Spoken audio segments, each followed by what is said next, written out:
Hi, I'm Harut Markarian, and this is Mobility and Inclusion, the show where we share the powerful stories of people with disabilities and daring entrepreneurs making waves in our world. From technological innovations to best practices in business, we'll learn what it really means to live in an inclusive and universally designed environment.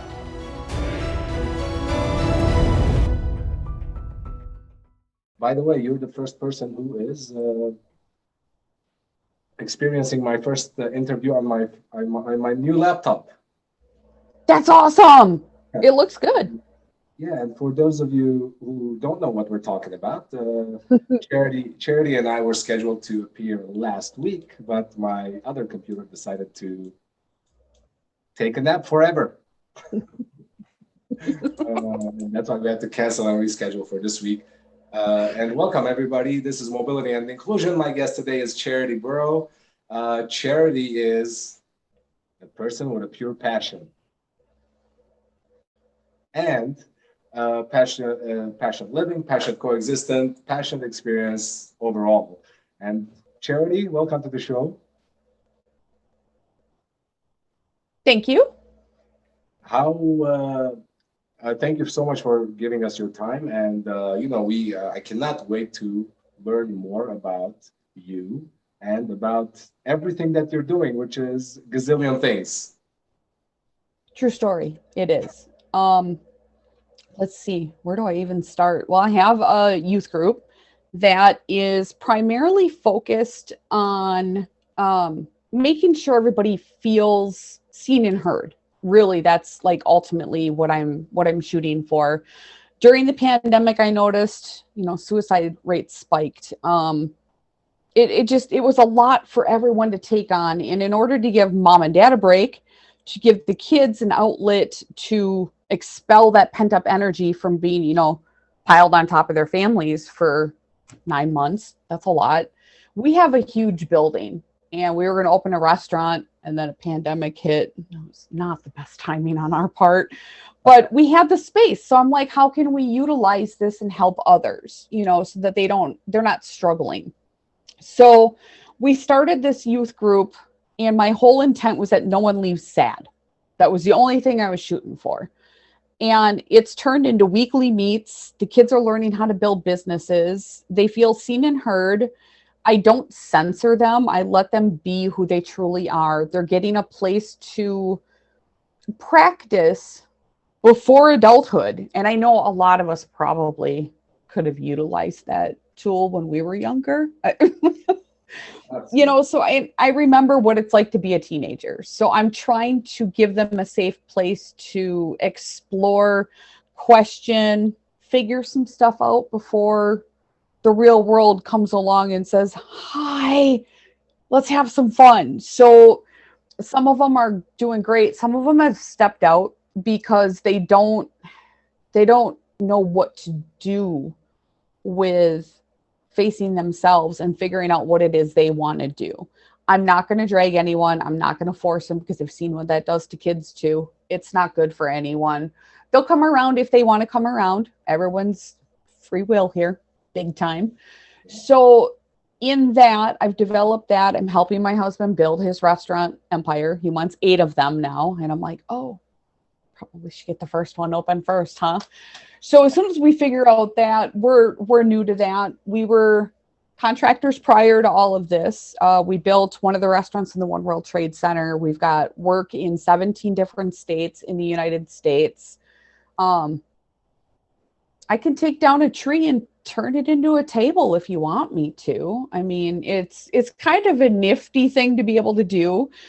We've lived off grid. I try really hard to live the experience before I share it with people, because it's kind of hard to tell people, you could try this if I haven't done it myself. Yeah, it's hard to convince people about something that you yourself don't have the experience in, right? And that's fascinating. Yeah. Exactly. Well, when you say you have businesses in 17 states, I think that's what you said, right? Yeah, we built like 17 different projects in 17 different states over, I think it was like an 8-year window. Oh, nice. Wow. That's very cool. And when you said you lived off grid, what did that look like? Oh boy. It looked like Little House on the Prairie without the outfits. So a dream of mine was to always live like without all the extras, just so I knew what that felt like. And so we went all the way. I mean, if you're gonna do something, go big or go home. That's kind of our theory here. So we shut off the power, which the power company lost their minds on it. They got so mad they took our meter off the house, which is against the law here. But I'm like, whatever, you can have it. I don't need it. We put in solar, we put in a wind turbine, we have batteries. We have a whole house generator so that if we need to power up, we can. I mean, we didn't leave ourselves completely screwed. We put in a hand pump for water. Like we we went into our well and we put in this hand pump. So when you go outside, you hand pump water. Not conducive to watering a garden. I'm going to let you know that right now. None of my corn got bigger than this that year because I got so sick of hand watering the corn.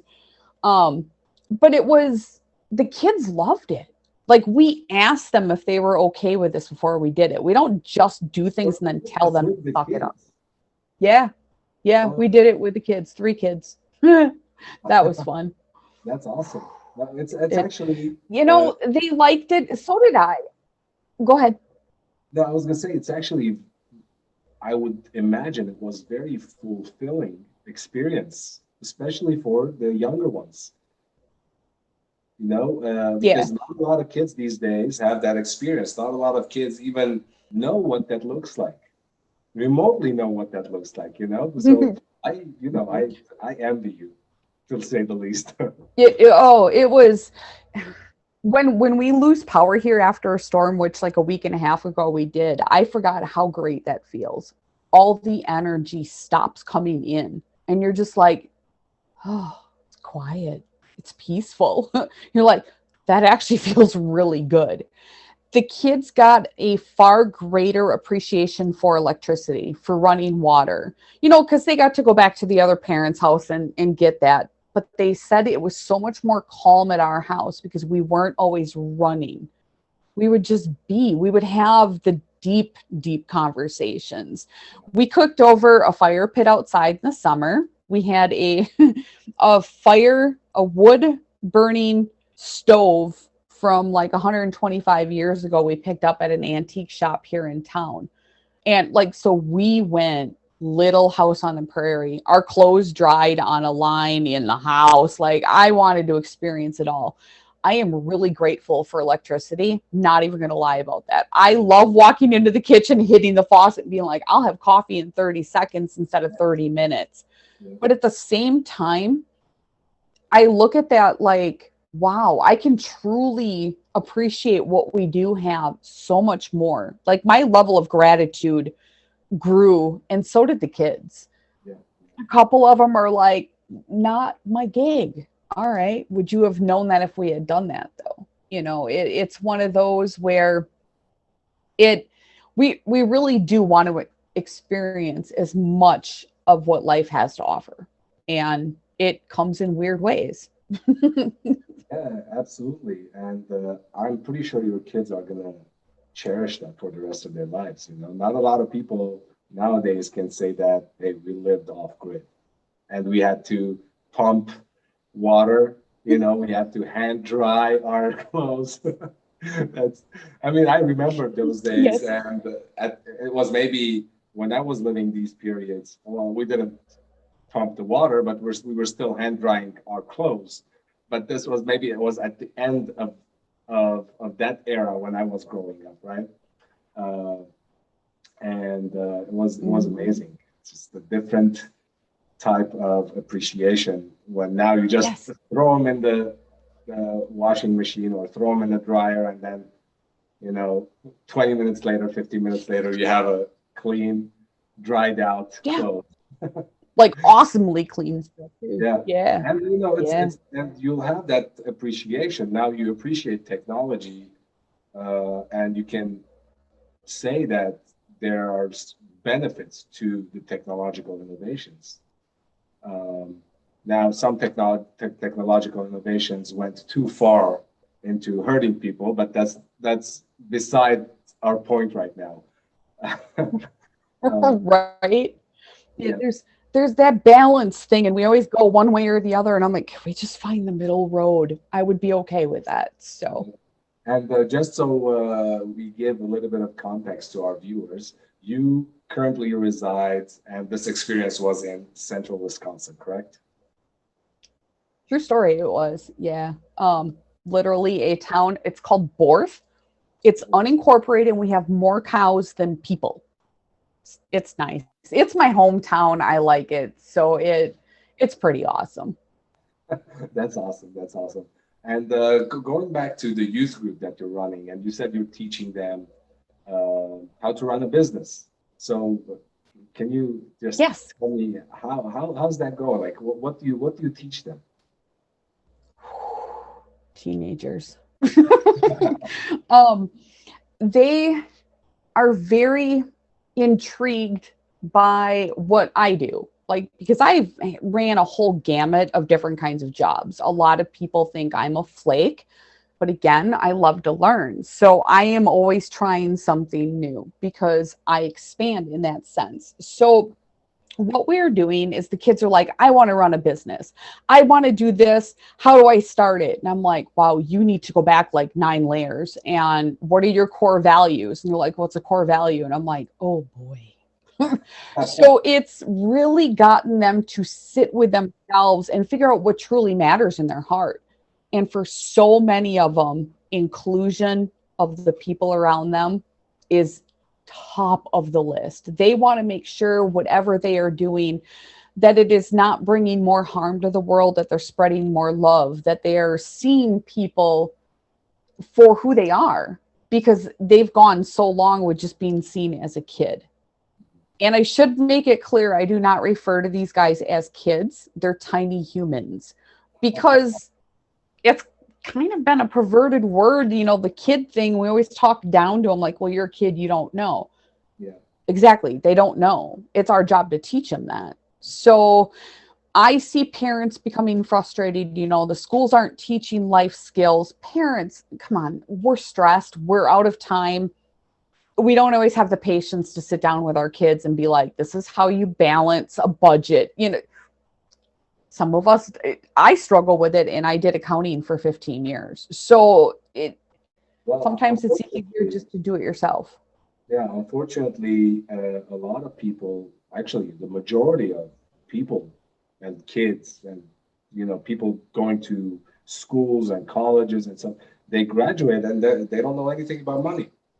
They don't know how money works. They don't know how, you said the simplest thing, how to balance the budget.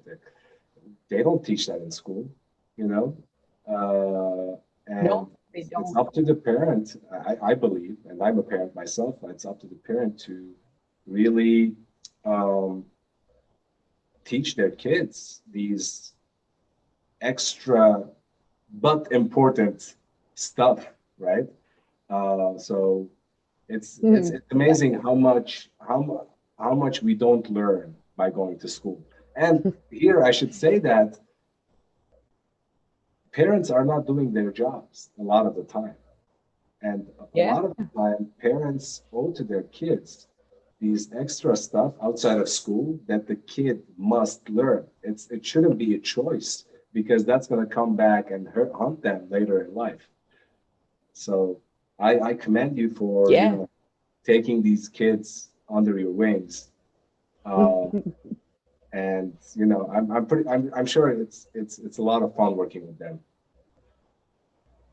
It is. There are days where I walk away and I'm like, oh, I need a nap. They are a lot of energy, but at the same time, they bring a lot to the table for me. And they're always like, oh, you teach us so much. And I'm like, oh, you guys sit down, let's talk. This is what I've learned from you. Because just because I'm 45, that doesn't mean by any means that I'm done learning or that I even know it all. I mean, they bring this new view to the world that none of us have ever even considered there being that for a view. So I can take in what they're saying. I can hear the other generations saying it. And I sit here and I'm like, there's a gap. How do we close this up just a little bit to get everybody included? We don't all need to be the same. I don't like the same stuff. We need that difference between all of us because we all bring really cool things to the table, but we need to learn to honor that in each other too. Yeah, the human mind is really fascinating, and it's different from one person to the other, and that's why it's important to be able to take from everyone and not limit yourself to a specific point of view or single advice or opinion. Yeah. And I love what you're doing with your kids. And so, if you would, let's say, I'm sure you this week you've been working with your kids, right? Oh, yes. And what would be the what would be the one thing that comes to mind that you learned from them this week? Oh, goodness. That you actually can easily shift yourself at any given moment. That's probably the one thing they bring to the table more. They're hungry for knowledge, they're hungry for insight, but at the same time, they're some of the most forgiving human beings on the planet. And they just exude this genuine love. And I'm like, I want to be that. And they're like, but you're older. I'm like, that doesn't matter. I want to be that when I grow up. And they're like, what? And I'm like, it's just an adult joke. You'll be fine. You'll catch on. And a couple of them have messaged me and they're like, we understand what you're saying. And I'm like, I love that. And watching them, one thing I think kids get shortchanged a lot on is how aware they actually are. And they call me out on my stuff. Let me tell you, I have created some conversations where I'm like, you guys can call me out. I'm going to call you out. It's kind of a symbiotic relationship. And they love that stuff. And I'm like, that stings. So it keeps me honest. It keeps me walking that walk, making sure that I am growing, that I am learning, that I'm taking ownership for when I screw up. We celebrate failure here, literally with pie. We throw a dance party and we have pie when someone messes up because it's a huge learning opportunity. But I brought in Brian Searcy. Oh, no, don't give him that idea. Brian Searcy, he has the situational awareness program with Paratus, and he's been working with the kids on that. And the kids have blown us both away at how aware they actually are. And what that taught me is that they aren't listening to what we as adults are saying to them. They're watching how we are applying it to our own lives. So if they see that breakdown in the words to the actions, we're hypocrites in that moment. And they're not wrong. I mean, it's kind of hard to negate that argument, but we have that opportunity to come into alignment ourselves then and start walking that walk a little bit better than we were. Because when they say the kids are watching, they are watching and they're soaking it in. But I will tell you, it does create a bit of a hiccup in the kid because they don't understand. They're like, why is this person doing this, but saying this? And I'm like, oh no, okay, let's have a talk, and that's where I let them, watch me and call me out. If I say something and I don't do it, call me out. Yeah. Don't even sugarcoat it. Just call me out on it. And then I show them how I shifted. And I had one of the kids in the group, I spent the last year trying to convince my dad they need to give me more freedom. And then he changed. And now he's a hypocrite. No. He changed. That's what you wanted. And they're like, oh, crap. Now I have to go apologize. They went and they apologized. Like, they took full ownership. And I was so proud at 14 years old. They recognized that and they were willing to take that ownership. And those are the moments where, as adults, we can actually learn from the youth just as much as they can learn from us. It really is so intertwined. And we keep trying to stuff ourselves in boxes and put labels on ourselves. And it's not it's not healthy for any human being. I don't care how old you are. We need to kind of take some of that away. And I think there will be more interaction, more acceptance of any thought process, any lifestyle. It's probably my favorite thing about Zoom, I will be honest with you, is the fact that I get to meet so many different people and see life through everyone else's eyes, because wow, life is amazing. I don't Yeah. care who you are. It really is. I 100% agree with you. I think one thing positive that came out from this pandemic was actually the opportunity for all of us to meet. Otherwise, I would have never met you. You know, you're in Wisconsin, I'm in Los Right? Angeles. Yeah, and you know, and the thing you mentioned about the kids, that they are genuine and so forgiving, and you wonder what what goes on between where they're at right now and maybe 10 years after going to school, going to college, going, and what happens that these kids, no, I'm not talking about specifically your kids, but in general, all Right. kids that go through the educational system, go through the social system, and whatever else they go through, and they become this people who no longer are able to forgive, no longer are able to have a conversation with someone they disagree with. And Mhm. you know, we're seeing that today in our environment, right? It's like no one can have a decent conversation. Everybody is yelling about something, right? And uh, and nobody is forgiving, which is the saddest part of all, in my opinion. You know, Yeah, uh, I'm I definitely not agree. always right. You know, you're definitely not always right. No one is always right, or no opinion Exactly. or thought is like boilerplate to everyone, right? So that's why we have the Yep. diversity. That's why we have different people coming together to ultimately come up with the greater good of ideas, of paths. And that's why I truly love what you're doing with these kids, because they need that. They need that, and they're not going to get there. They're not going to get that elsewhere. They're not going to get that at No. school. They're probably not going to get that at home. With all my respect to their parents, to everyone's parents, but unfortunately, that's the reality. A lot of kids go through life till they get to adulthood, and they know nothing about the real life. Yeah. You know? They're just It's frustrating. it is frustrating, and you know that's why I think you're doing a great job teaching them about how to run their own businesses. And I think you are learning a lot just by being around them. I can't even start imagining the your patience level. You know, I'm pretty sure you are a lot more patient now.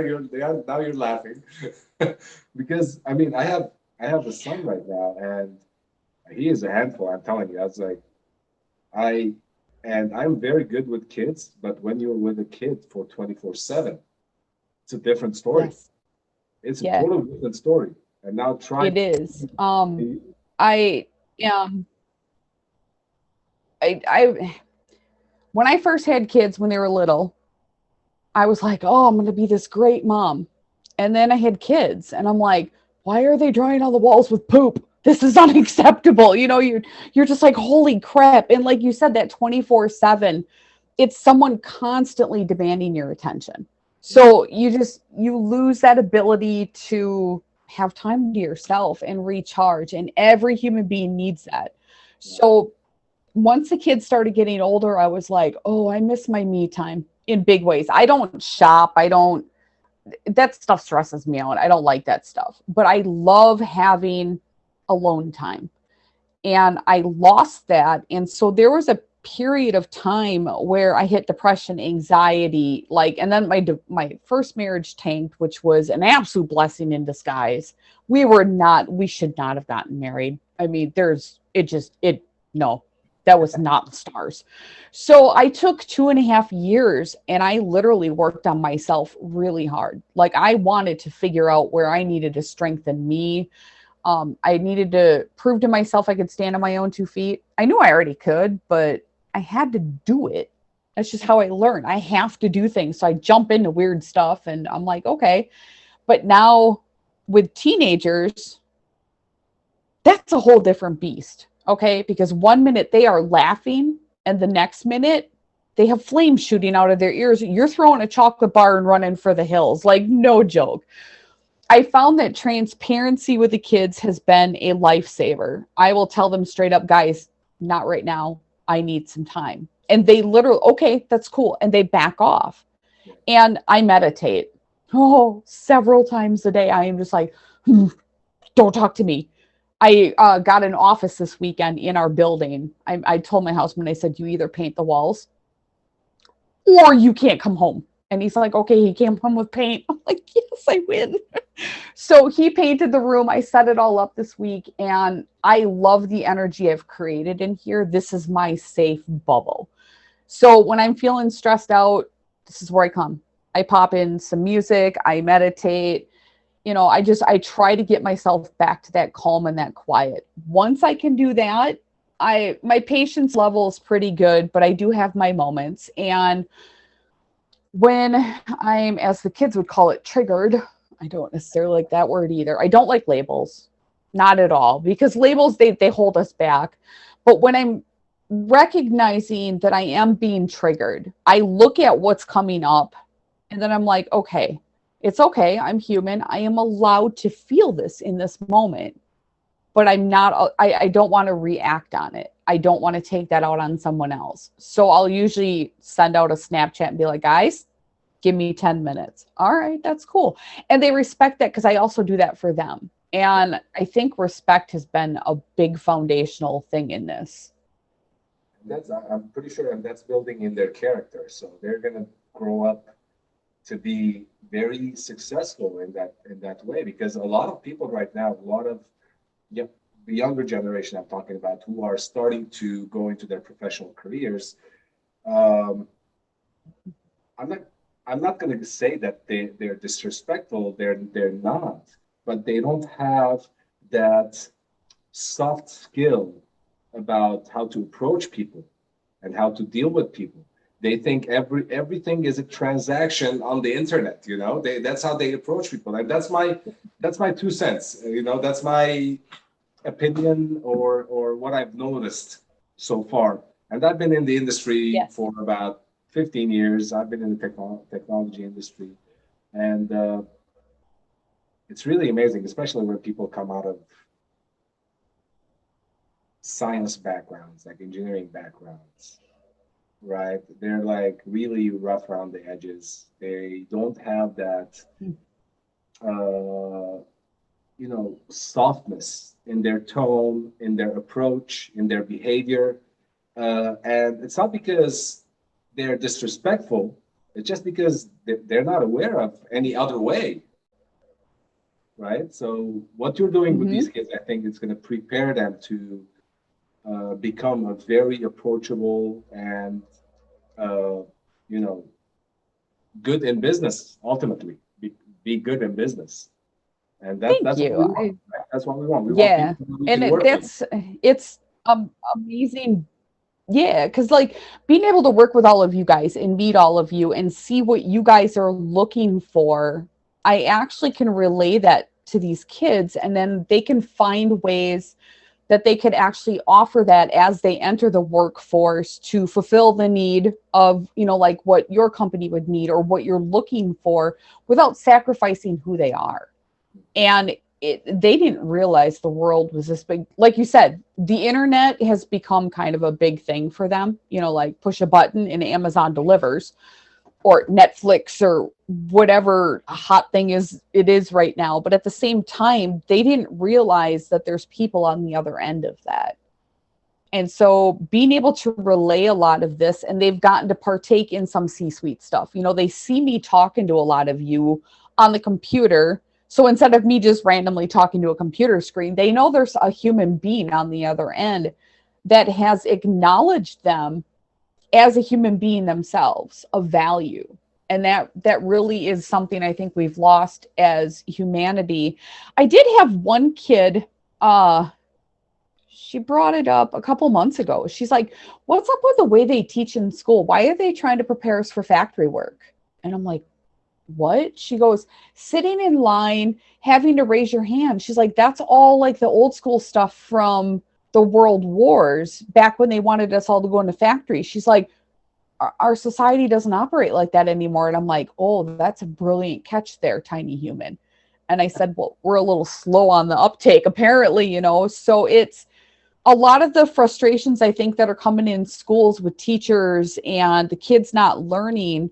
We're not adapting as fast as we're growing. And I really think that if we start doing that and actually take their feedback and say, okay, they bring some crazy ideas to the table. I won't deny that. But at the same time, they're catching on to a lot of stuff and they're just digging their heels in. Like, no, you're not going to prep me for factory work anymore. You know, I want to learn. I want to be something. Maybe if we heard that a little bit more, we'd have a lot more, you know, copacetic relationships. Absolutely. And it's amazing. You said earlier that, you know, kids learn by watching us. They don't, yeah, they don't really care about what they say. You can say whatever the hell you want, 9 ways to Sunday, you know, but they're watching what you do.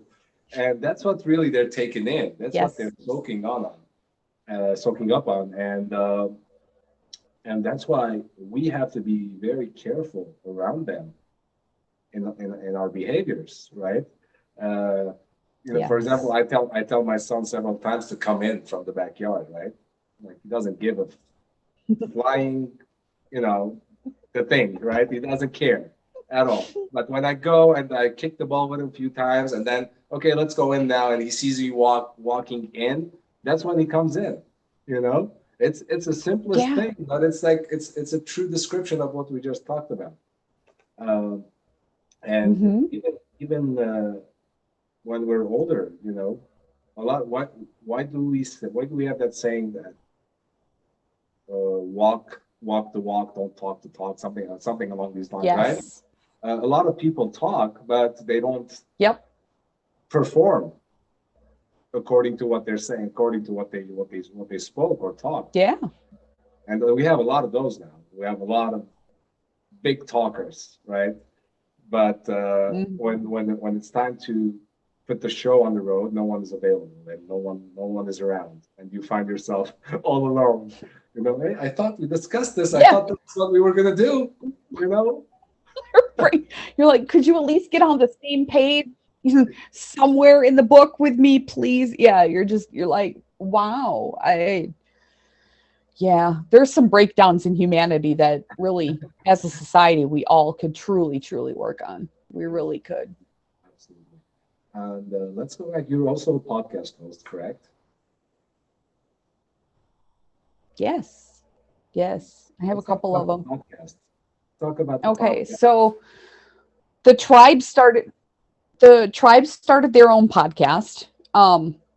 They're actually kind of building a media platform. They like technology. I might as well work with that instead of fighting it. So they're doing a TV show, a podcast, but it's all uplifting. So they want to feature our local community. They want to feature business owners. They don't want to talk about the crap. They want to talk about the good stuff.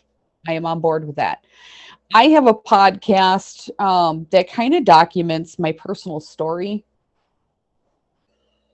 To me, it's just who I am. It's what got me here, but I know that it kind of also gives me, you know, I don't always talk about who I am, so people don't really know who I am. So I know I need to share that. So I'm kind of sharing my journey on how I got to where I'm at through that one.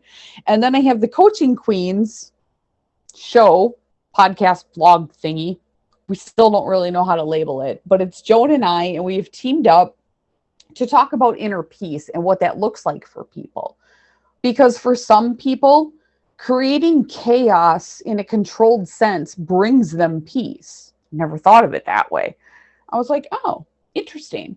For other people, it's completely quiet. Like for me, living off grid was my inner peace. That brings me a lot of just calm inside. It's really different for so many people. And having that platform to be able to talk to people on that level, you really get an insight into how they operate and why they do what they do every day in life. And that is so eye-opening. I love it.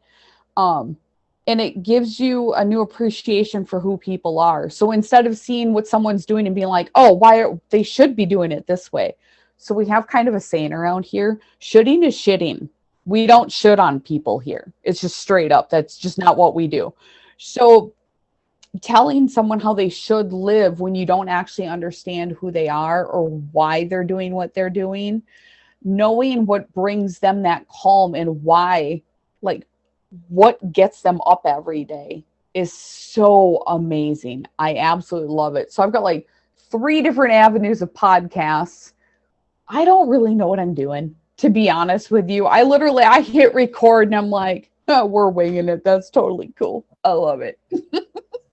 That's awesome. And a lot of things. Look, you don't have to know, you know, how it's going to get done, but you know where you want to go, right? Back Yes. to your point, you know your why, and a lot of people don't.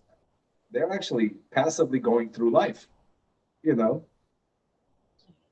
it's like, and even for myself, I was a professional athlete back in the day, and for the longest time, I thought Mhm. that my life ended when that part of my life stopped, right? Mm. So when I stopped practicing my sport at a professional level, I was like, okay, I was doing other stuff and I was being somewhat successful at it, I guess, but there was no passion in it. I mean, I was just doing to survive, right? I was just doing things to pay the bills. So for the longest time after that, I had no Mhm. passion. I had no why. I didn't know why I was doing the things that I was like. I was I was an engineer at I'm not gonna name the company right now, but I was an engineer at this one company, and then I go like, if you asked me back then, why do you work here? The best answer I could have given you at the time would be, oh, to make money or to pay my Mhm. bills, which is so sad. It's so sad. If you're going to work to just make money, then you need to do something else because you're going to make money from whatever else you do. You have to try and Yeah. find that thing that is really meaningful to you, and you find happiness in doing it. And don't get me wrong, I'm not saying that everything that you do you have to be happy about. That's not correct. A lot of things Right. a lot of successful people do that they don't like, but they know it's the right thing to do. They know it's bringing results, so they keep on doing it. But at least for the majority of Mhm. the things that you are involved with all the time, you have to have a passion for it. Or even if you don't have a passion for it, have a solid why. Why are you doing this or that? Who are you serving? Yeah. And is that fulfilling you? And once you have that answered, I think everything will be a lot more easier on you. And that's why I love what Oh, you said. yeah. And so one of these days we're gonna have Joan and you together, and we're gonna do a three-way podcast. I love it. That would be great because that's always a good time because you really never know where our conversations are going to go. And you'll hear her say shiny squirrel. She's not joking. Like literally all of a sudden she'll just be off here and you're like, okay, we're going over there. That's fine. And we spend so much time laughing. It's amazing to just be able to walk away and feel recharged after sitting in front of a computer for like 2 hours. You're just like, oh, that felt great. I love it. So I love it that you sit behind the computer for only 2 hours. I just envy you. No, that's I would love to do that. And we're gonna do that for sure. I'm gonna set up a meeting with yes. both you and Joan, and then we'll make that happen. And laughing is always good. Laughing never hurt anybody. And Oh, heck yeah. I just have to brush up on my English jokes, coming from a foreign country. I'm not always so quick on getting the American jokes a lot of times. So Yeah, we've got weird sense of humor, and I'll be honest with you, some days she doesn't get my jokes and some days I don't get hers. So it's you never know. It's always a good time. well, seems like the three of us are a perfect fit for let's I'm gonna have to think about the title of that show. It's gonna be Oh yeah, that'll be a good one. I like that one. We'll get some Emmys or something kicking for that one. We'll be winning the big awards. awesome. Charity, thank you for your time. I appreciate you coming on with on No Mobility. problem. Thank you for having me. Yeah, of course. I really had fun talking to you, and there was no agenda. I didn't know how to open, but the lovely person that you are, the open person that you are, really made this podcast happen. And I appreciate you for that. And I Oh, appreciate no what you're doing problem. for the next generation.